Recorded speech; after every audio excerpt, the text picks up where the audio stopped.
Episode 7 picks up literally within an hour of where episode 6 ended. Owen is shot dead. That's what I knew was going to happen at the beginning of my episode.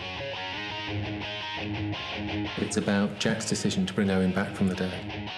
See, you thought Owen was dead, but he's not. If you're going to resurrect a character using a resurrection glove, it had to have consequences. You've got this corpse walking around. He's not alive, he's dead. They don't know whether he is able to be a Torchwood operative anymore. The most awful thing for Owen is it's not a near-death experience. It's the end of his life. Why is it so important for Jack to bring Owen back? He says it in a line in the prison cell. I was not ready to give up on you. 99 takes some pickup. Shooting and set. Action. Is that why you brought me back then? No. That's not why. You see the two men getting closer than they ever have been before, because they're now an extraordinary couple. There's Jack, who will live forever, and Owen, who's dead forever. You've got forever. I could have seconds. Hardly seems fair. It takes quite a bit for those two men to say what they feel to each other. And they do open up to each other. If you've got forever, you don't notice the flex in the concrete or bother to touch the bricks. The sequence was quite a touching one because you really saw how their little relationship together. And I have this thing where I slap him on the head after I've been really sentimental with him. It's the kind of thing that typically the guys would do because guys don't get mushy with each other. Go by night in shining armor and don't you ever forget it. I love that film. I like that scene. I like the fact that, OK, it's, you know, talking about the meaning of life and eternity and everything, but also you've got, you know, farts and puking. It was fun to do. 4107, take 3.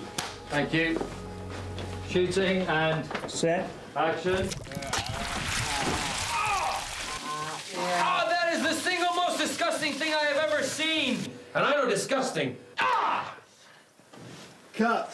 He's become a specimen. He's become a subject of study. It's quite dark, actually, but a great story. Okay, so just before That scene stunk. Bless Byrne, when he stood on his head the first time, it went all up his nose and in his face.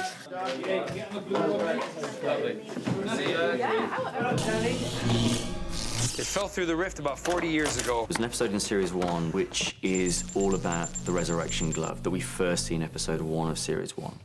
And there was a lovely line towards the end of the episode. That's the thing about gloves, sir. They come in pairs. So we always knew we wanted to do another story involving the resurrection glove. I knew in this script the glove was going to be a lot more agile, was going to be physically attacking people. It was just sort of irresistible, actually, to take the second glove, to say it has new properties, and have much more fun with it, actually. There were a couple of ways we went about doing the glove when it attacked Martha. I wanted something that was quite dexterous and quite spider-like. We had an animatronic glove on a green pole that we could paint out. For some jumping scenes, we've got a movable green screen rod, which makes the fingers move as well. So when he flies through frame, I hope you get some little bit of movement. We also had Rory in his green suit with the glove. Today, I've been doing the glove bit. So yeah, I've had all green, then had the glove on, so they can move the glove all around, and then they can then chroma me out because I'm all dressed in green, so it makes like the glove look like it's animated on its own. Thank you. Nice and quiet, please. And action. Rory crawls across the floor with the glove. We then shoot a clean plate shot. When those two shots are put together, they'll basically erase Rory out of the picture, so what you're left with is just the glove moving along.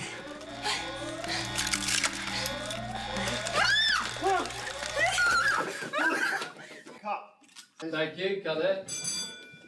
It was Rory we used more often than not, because we just had the most motion control out of it, and it just did exactly what we wanted. Thanks. 4605, take 1. Action.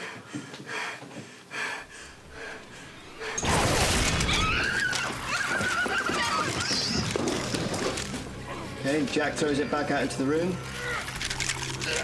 Give me the gun. Somebody give me the gun now. Jack, give me the gun. Jack throws him the gun. and boom. And cut there, please. Okay, good. We'll just pick up the action. This is a copy of the real gauntlet. It's hollow inside. In there, I've got a selection of detonators, squibs, basically, that will blow the fingers away, the main body of it, and the wrist part.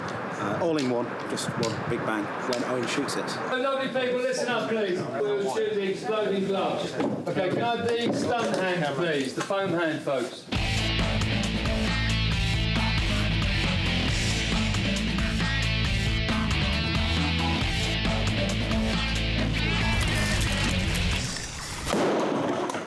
The autopsy room doesn't immediately lend itself to what's basically an action sequence. It is a very small, tight space, especially when you've got every single member of Torchwood, plus Martha Jones, plus me and the rest of the crew. It's very tight. There's long, long days in the autopsy room. I left part of my soul in the autopsy room, I think. Well, clear up, please, then we'll invite our artists on. It was quite exciting to have the idea of lots of weevils running down the street and a nest of weevils in a church. What I really love about the weevils is they're terrifying. And if you're alone with a weevil and you've not got a gun, you're probably dead. That's been very well set up in the previous series, how dangerous the weevils are and how much you don't want to be around them. Boy 129, take 4. Here we go, shooting and action. So the idea that our heroes would get trapped with a horde of weevils coming at them, I just thought was brilliant jeopardy. We have 5 weevil heads, and we can only use 4 at any one time because 2 of the weevil heads only fit 1 actor. So the first job was for the second AD to go and find a supporting artist who had a small head that we could fit the other weevil head onto, and we found that, hooray. So we could finally use 5 weevils in 1 shot.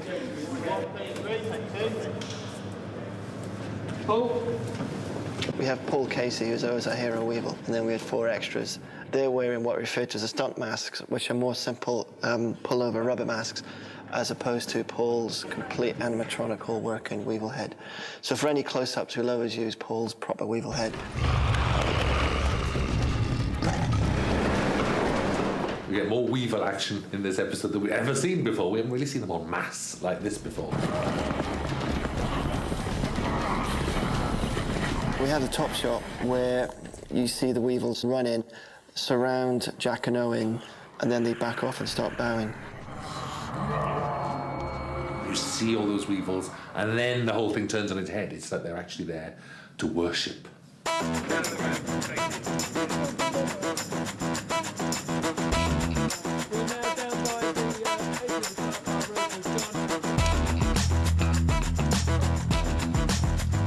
I really enjoyed doing that sequence. It will make it look like there's loads.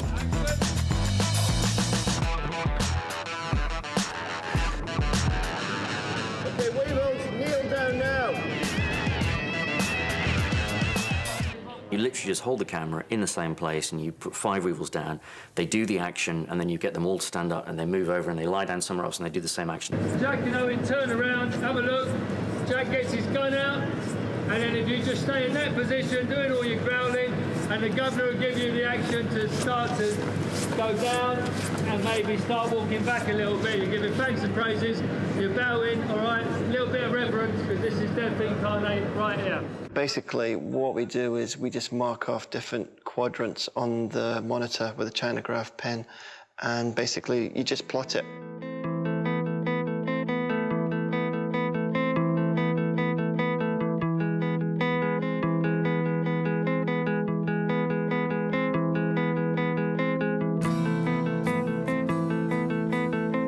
And then the mill composite those pictures together so that you have 25, 30 weevils lying on the floor.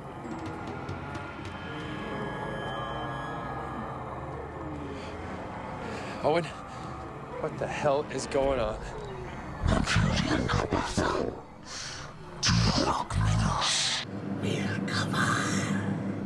Burn looks like a Thunderbird puppet when he has his contacts in. I mean that in a good sense.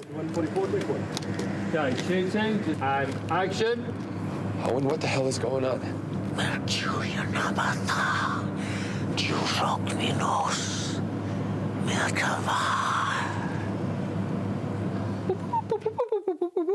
Look, says that my head is too heavy for my body. Oh my God, Owen's turned into a Thunderbird puppet or a Terrahawk. He couldn't take it seriously.